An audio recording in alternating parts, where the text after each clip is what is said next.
Welcome back to Where's Wiseman. We're Emily and Matt. And if you like lots of history, good beer, the Goonies, and shipwrecks, you're going to want to watch this video. Stay tuned.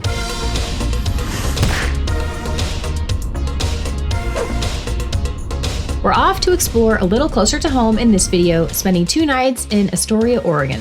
We're taking the scenic route to get there, driving down the west coast of Washington before crossing the mighty Columbia River into Oregon. We're taking our time and stopping at some fun sites along the way.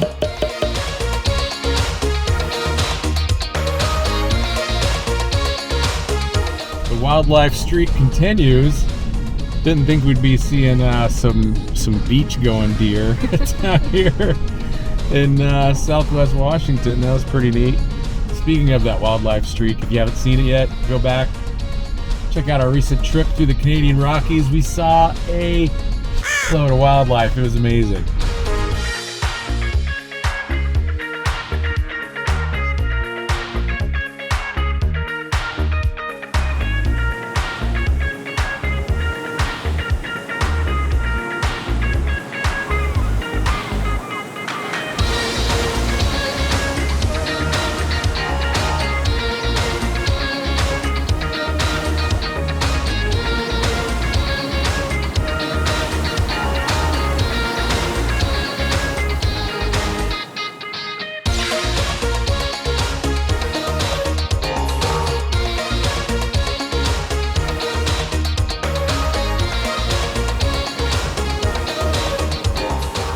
This was a fun stop featuring a steel silhouette of a local community member.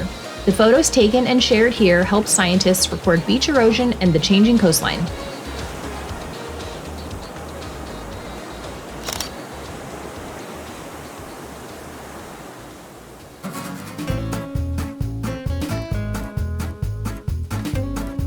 Well, folks, there it is. The world's largest oyster, which is probably concrete. So random. Oh yeah, that's really concrete.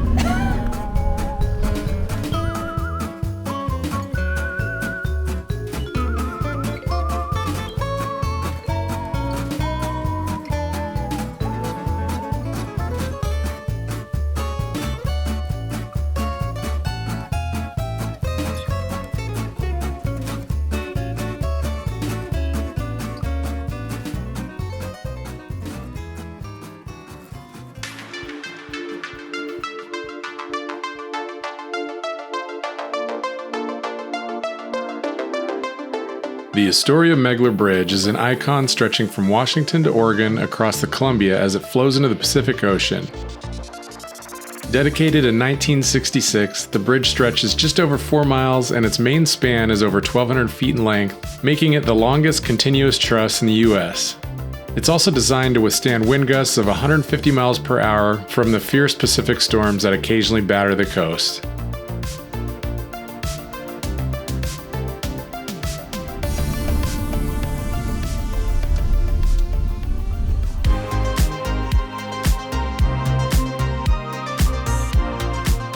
Nestled on the southern shore of the Columbia River and a stone's throw from the Pacific Ocean, Astoria is a small town with a remarkable history, rugged landscapes, and a bustling deepwater port. It also occupies a significant place in pop culture, with many movies having been filmed here, including the cult classic The Goonies. We're excited to explore all that Astoria has to offer during our time here.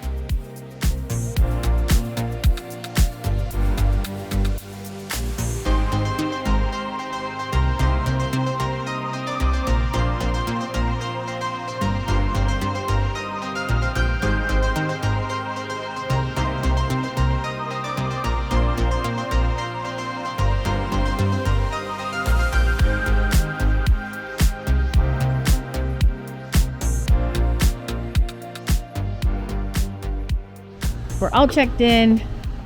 Pretty sure we just did a quick little room tour for you guys. If you like breweries, Oh man. let me tell you, this part of Astoria is where you want to be, because just driving by, finding our hotel, I think we counted off 4 Yeah. within like a block radius. Yeah. Perfect location if you like good local Northwest beer. I think I tagged 5 breweries on maps, but I swear there's like 5 more. So we're gonna be good for a while, or we'll be able to keep ourselves busy tonight. There's probably going to be a lot of beer drinking in this video. Yeah. Sorry in advance if you don't like that.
Oh my god, that's so good. That's so fresh. Best oyster shooter I've had in probably over a decade. Yeehaw. That is the biggest ship I have ever seen. Holy cow. It's so tall. Wow. I'm really curious what's in that boat. I know. King Quest. We'll What's in the boat? We ended our night at the Inferno Lounge, which is a perfect spot to eat, drink, and just watch the ships pass by.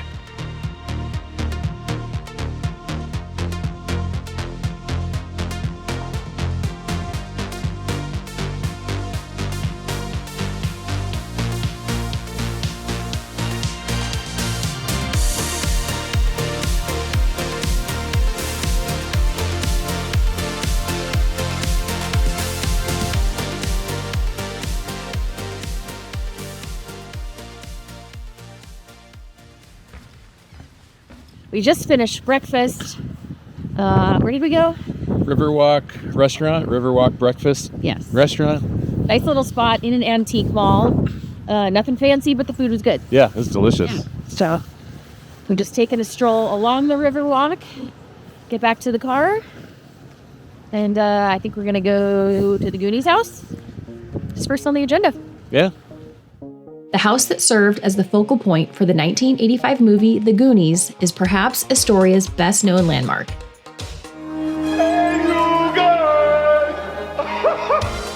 It's in a residential neighborhood, so be sure to be respectful and abide by posted signs if you visit.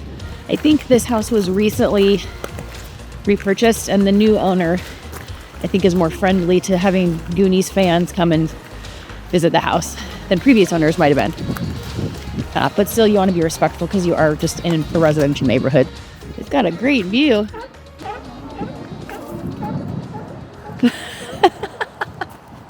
I don't know what's more interesting, the house or those sea loans. Well, that was fun. We did watch the Goonies before coming on this trip, so we all caught up. There's a couple other places that they used in the movie around town that we'll probably make some stops at too. And if you haven't watched it, that movie holds up Yeah, over time. it's pretty good. There's It some was things, pretty funny. Yeah, some things I don't remember catching on to as a kid when I watched it, and you Yeah. pick up on some stuff when you're an adult, obviously. So it was fun, and that was cool to see. Yeah, good times. Yeah. Great views from up here. Yeah, the people that live in these neighborhoods have amazing views. Yeah. Okay, on to the next.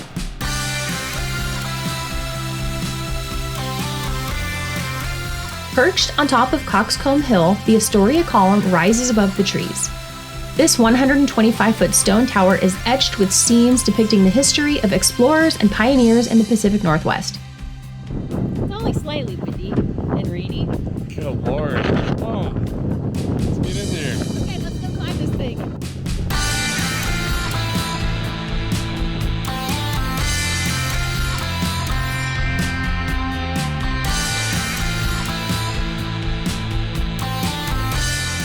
After a climb to the top, you'll enjoy a panoramic view of Astoria and the ships on the Columbia River. Before you start the climb, you can buy balsa wood airplanes in the visitor center to launch from the top. We didn't do that on this trip, but if we did, they likely would have made it to the river. Whoa.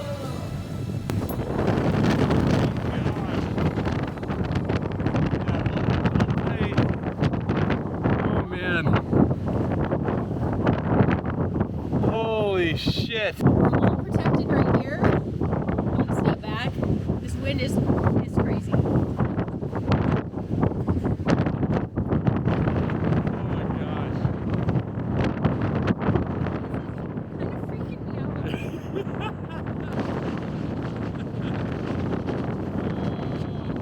The view's great.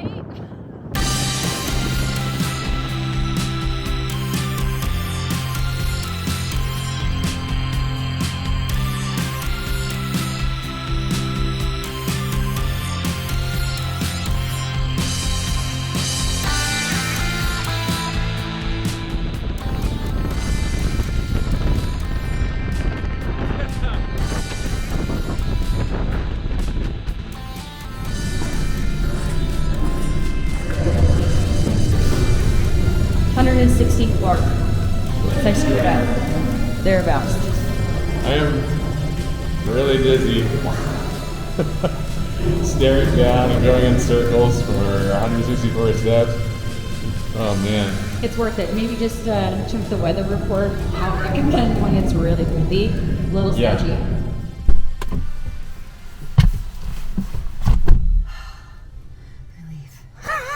What is going on out here? Cool though. Yeah, that was fun.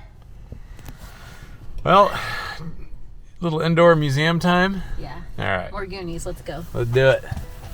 To get a break from the weather, we decided to visit the Columbia River Maritime Museum. The museum showcases an extensive collection of seafaring vessels and maritime artifacts that come to life through exciting and informative exhibits. Since 1792, approximately 2,000 vessels have sunk at the Columbia River Bar, and more than 700 people have lost their lives to the sea. These dangers have earned this area the title of Graveyard of the Pacific.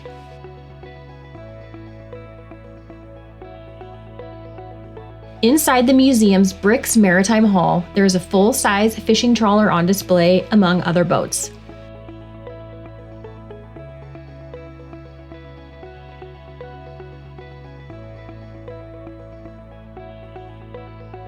And another exhibit not to be missed is the 44-foot U.S. Coast Guard motor lifeboat shown in action climbing a 20-foot wave, just at the moment of a daring rescue at the mouth of the Columbia River. That resulted from those rough water evaluations served the 44-300 well on countless rescue missions. Included with museum admission is a tour of the floating lighthouse, the lightship Columbia.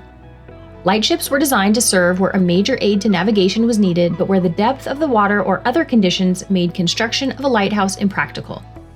For nearly a century, from 1892 until 1979, a lightship marked the entrance to the Columbia River and was the first lightship station on the U.S. Pacific coast.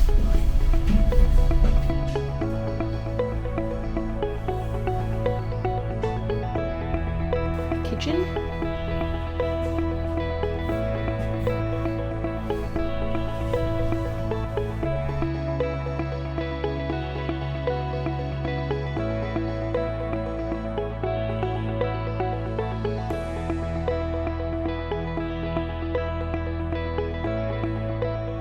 Yeah, the front of the boat here is really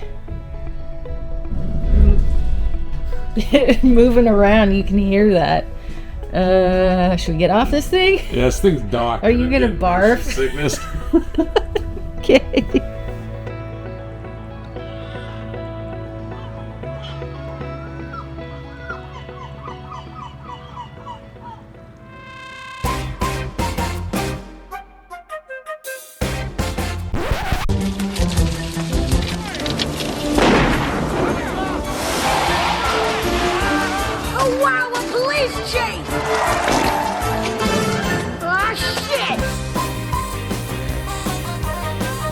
We're making our way out to the coast, to the beach, the ocean, to see a shipwreck. I think it's the Peter Iredale, something like that. And the weather has gone from bad to worse. It looks like it is going to be so nasty out there. It's dumping. It's dumping. It's windy. It's really gray. We don't care. We're going anyway. We got some nice hot coffee. Some hurricane force winds. Some hurricane force winds. Horizontal rain. So here we go. All right, let's go have some fun. Word up, buddy. Looks like some delicious grass. Well, have a good day. Fort Stevens marks the site of a military installation once used to guard the mouth of the Columbia River. The fort saw service for 84 years from the Civil War to World War II. Today, Fort Stevens is a 4,300-acre park offering a variety of recreational adventures, including camping, trails, wildlife viewing, and a historic shipwreck. Can't believe we have this place to ourselves. Well, actually, I can't. The weather's not the best. But hey, this is really cool. Shipwreck. One of the largest and finest sailing ships of her day, the Peter Iredale ran aground on Clatsop Beach in October of 1906, hitting so hard that 3 of her masts snapped from the impact. Fortunately, none of the crew were seriously injured. Although the ship has been broken up by waves, wind, and sand over the years, it continues to be a popular tourist attraction on the beach at Fort Stevens State Park.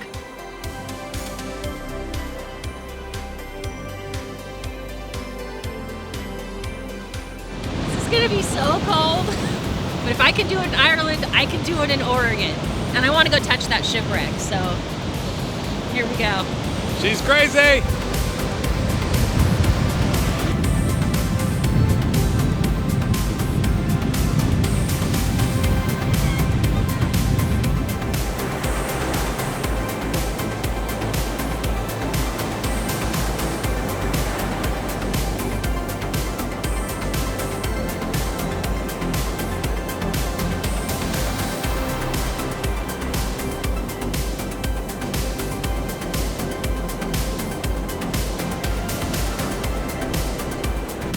Okay, it's worth it. Take your shoes off, get in the water. It's freezing. Maybe it's better at like low tide. But this is pretty cool. Okay, we gotta go.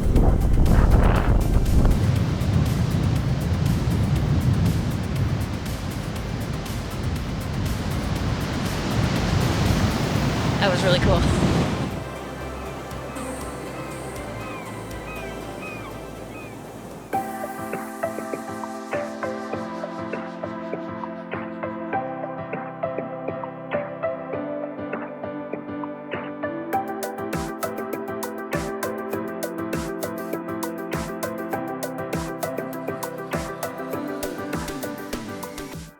Built in 1904, Battery Russell was a later addition to Fort Stevens.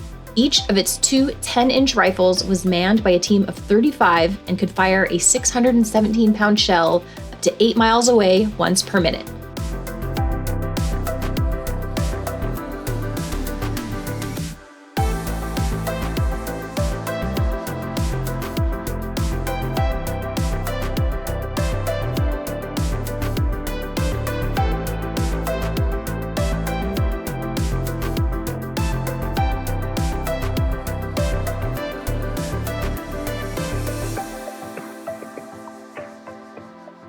Fort Clatsop within the Lewis and Clark National Historic Park is about 15 minutes southwest of Astoria. Named after the local Clatsop Indians, the fort was the winter encampment for the 33 members of Lewis and Clark's Corps of Discovery. At the end of their westward journey, they spent 4 rainy months preparing for their return to St. Louis, Missouri. Nothing remains of the original fort, but a replica is based on William Clark's journal descriptions and floor plan.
Not sure what the afternoon has in store.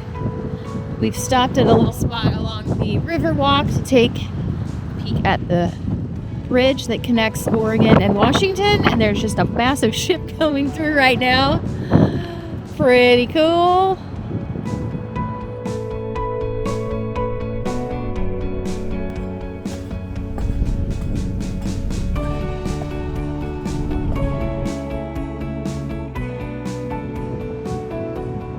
Well, time for a beer? Yeah, let's go see if they're open. Okay.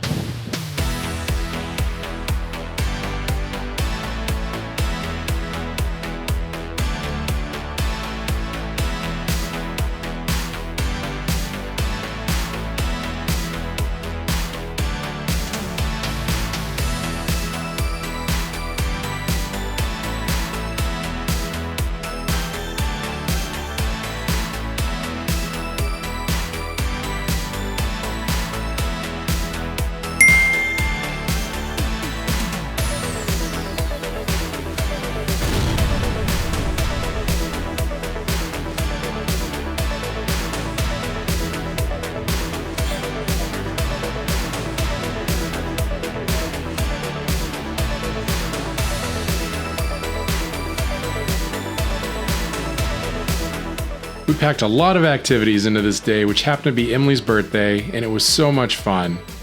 And the weather even turned around for us in the evening.